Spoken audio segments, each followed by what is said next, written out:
Last week, the fish were growing legs to become amphibians. This week, the amphibians lose their legs. Butterflies inspire stunning technology, and Venus is mysteriously winding down. This is Genesis Week.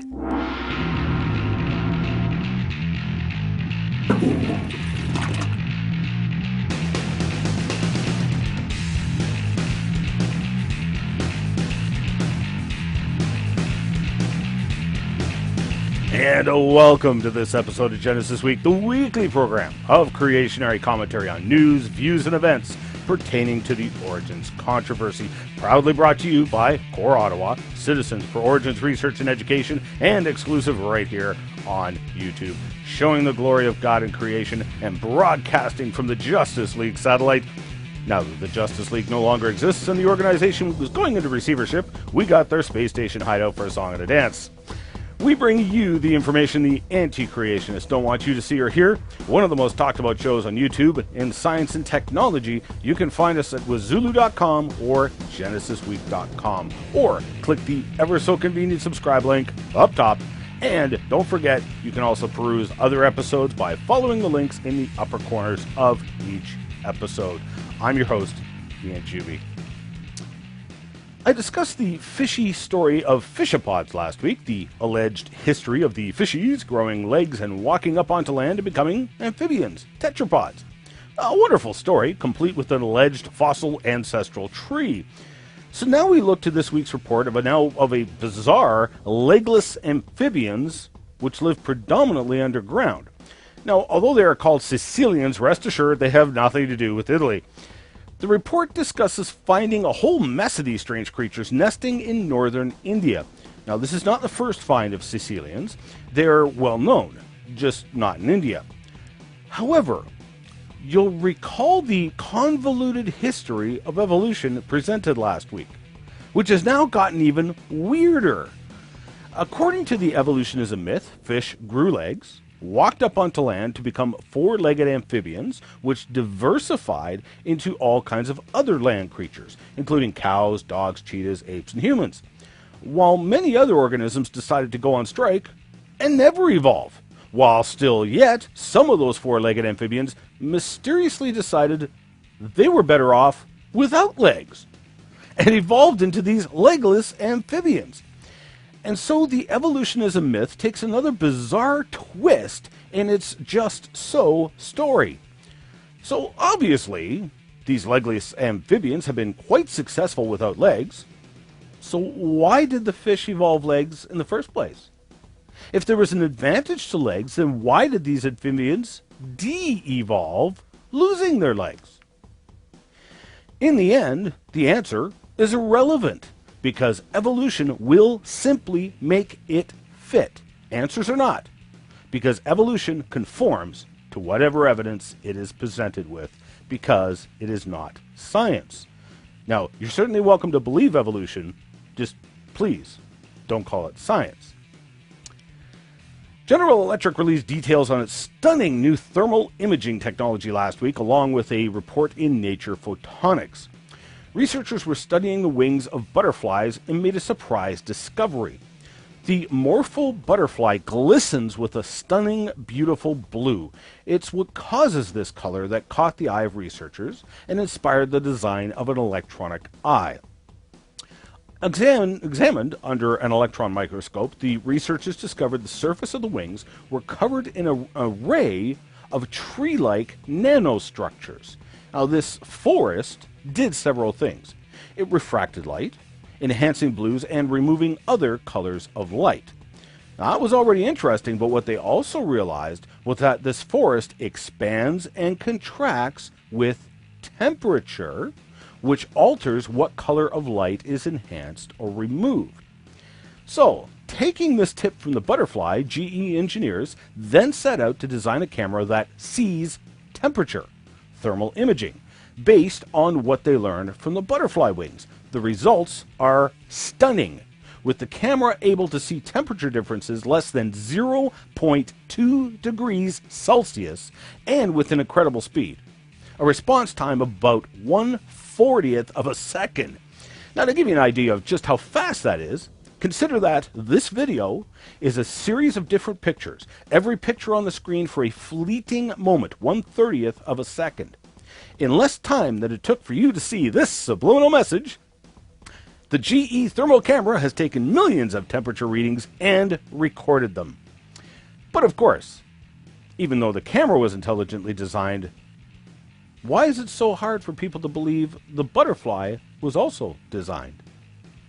Such intricacies in the butterfly wing have no apparent evolutionary purpose, yet it is within the character of a creator God to make things that are just plain pleasing to the eye, which he also created.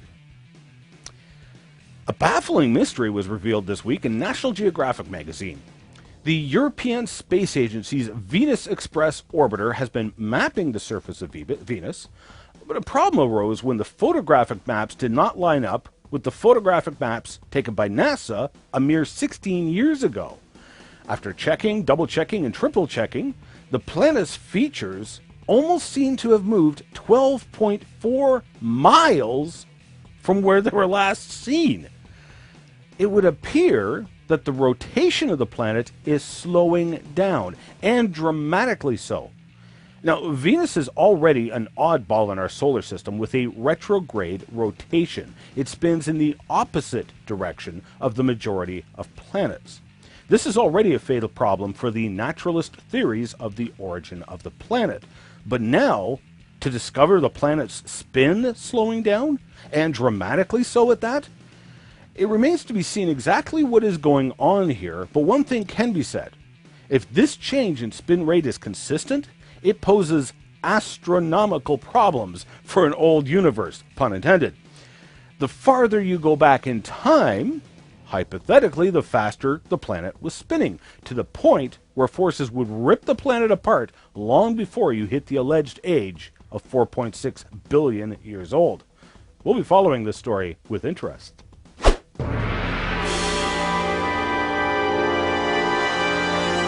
Woohoo! Mail for me?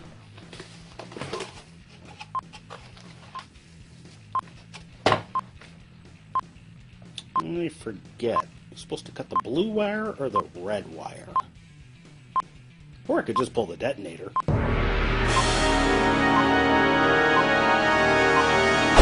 William Tyndale made a comment on last week's show, the likes of which I hear often. All these poor souls whining about how dumb the man is.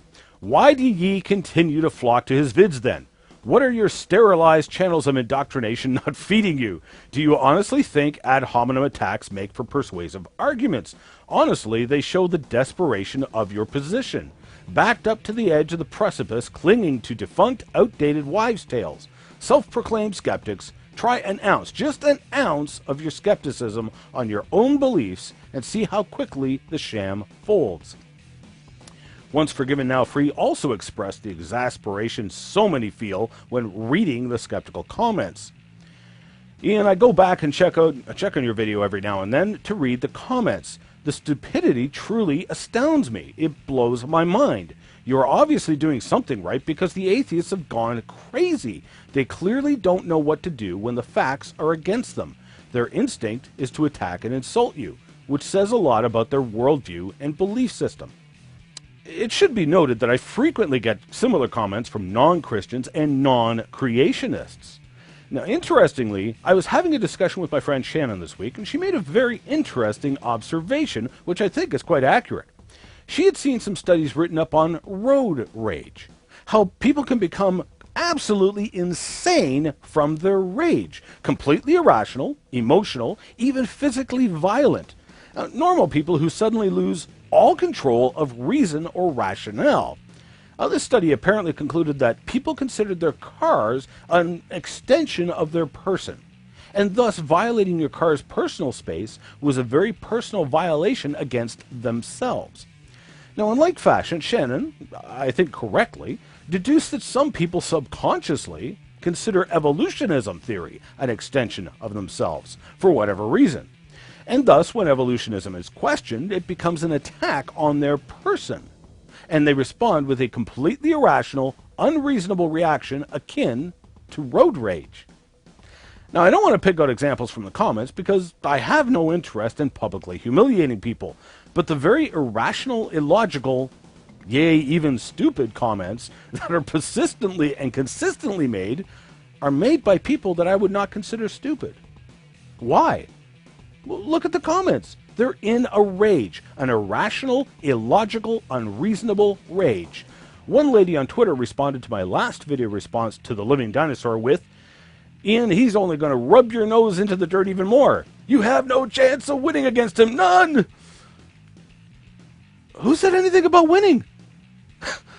Such comment is emotional, personal, and irrational. Such people are only interested in winning, whatever that means. Personally, I'm interested in the truth, not winning. So let the skeptics rage. Paul Chartley wrote in, Odinata talking of fossil footprints. The big problem with the alleged fossil human footprints that Ian so likes to talk about is that so far these guys haven't found any fossil human feet to make them. Thanks for writing in. However, apparently you are unaware that fossil footprints are very seldom found with the track maker. Of all the dinosaur megatrack sites in the world, I only know of 4 that had some dinosaur remains contained within the track-bearing layers, for example. I am unaware of a single body fossil found anywhere in the Coconino Sandstone, although there are innumerable fossil tracks scattered throughout the layers. The lack of body fossils has nothing to do with the legitimacy of the tracks.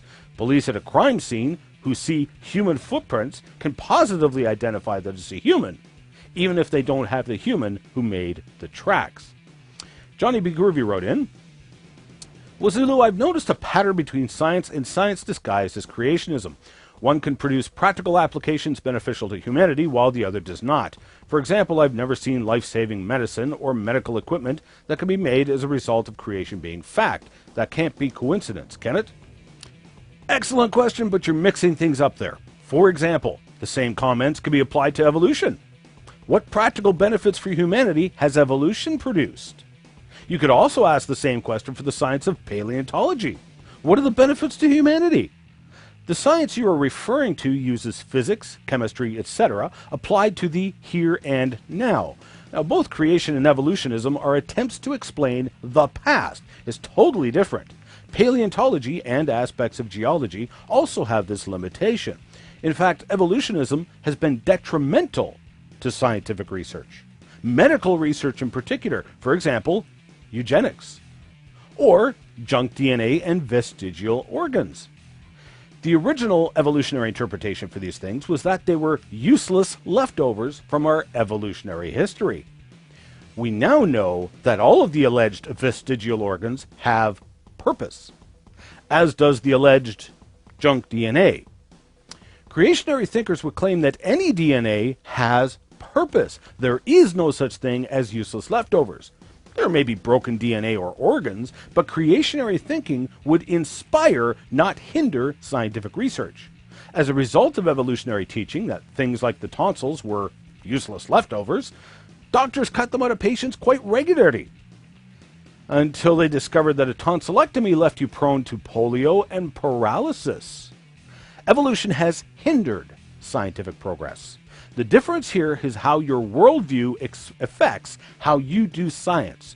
In this case, one worldview expects useless leftovers and deters scientists from seeking the purpose of useless leftovers. The other worldview would say that everything had purpose and was part of the overall design, thus compelling scientists to seek out the purpose and design. Creationary thinking looks to nature as designed with the intention of copying the designer's ideas because he is such an incredible designer. A very lengthy discussion about stasis went on last week, and I must give kudos to YouTuber Fusion840, who attempted to explain the significance and obvious case for stasis in the fossil record to people who would not listen nor believe. Hey, at least you tried. But the discussion was ended and summed up so nicely in one sentence by answers questions 1. Microevolution occurs in unchanging environments, so if macroevolution is microevolution plus time, as evolutionists claim, then we would expect to see evolution even in unchanging environments. You nailed it. Thanks to everyone who wrote in with comments. Well, that's it for this week. I'm your host, Ian Juby. I hope you'll join me for next Thursday for the next episode. Please subscribe up above and use the convenient share button down below to post this video on TwitFace+, or to embed it in your blog or website. Let us remember the words of our Creator, the Lord Jesus Christ, who said, "I am the way, the truth, and the life. No man comes to the Father but through me." See you on the flip side. Production software was provided for Genesis Week by the Big Valley Creation Science Museum, located just 25 minutes north of Drumheller, Alberta, in the heart of Dinosaur Badlands. The Big Valley Creation Science Museum was built from the ground up to give credit to our Creator, portraying the scientific evidence showing that creation is the faith that fits the facts, and evolution is the faith that the facts have failed. Visit bvcsm.com for more details.